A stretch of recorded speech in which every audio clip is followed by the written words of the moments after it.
I know the plans that I've got for you, declares Yahweh, plans for welfare and not for calamity, to give you a future and a hope. These plans were then eventually fulfilled. We hear about its fulfillment in books like Second Chronicles and also the book of Ezra, that read practically word for word. So when you're basically reading Second Chronicles 36, you're also reading the narrative in Ezra chapter 1.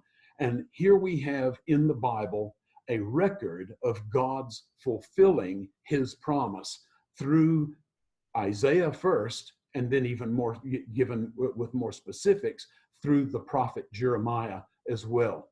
In the first year of Cyrus, the king of Persia, in order to fulfill the word of the Lord that was spoken by the mouth of Jeremiah, Yahweh stirred up the spirit of Cyrus, the king of Persia. Deliverance can often come from an unusual, unexpected quarter. We hear at one point in the biblical narrative about deliverance coming through a woman, Esther.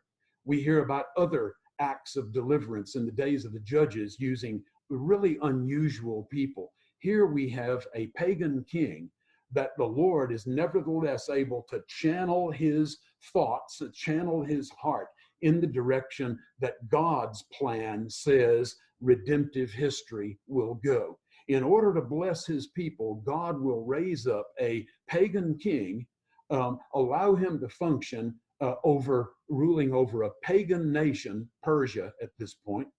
And nevertheless, God is powerful enough to move his heart and mind to accomplish his purposes. God is indeed that big. The prophet at one point says, the nations are like a drop in a bucket to me.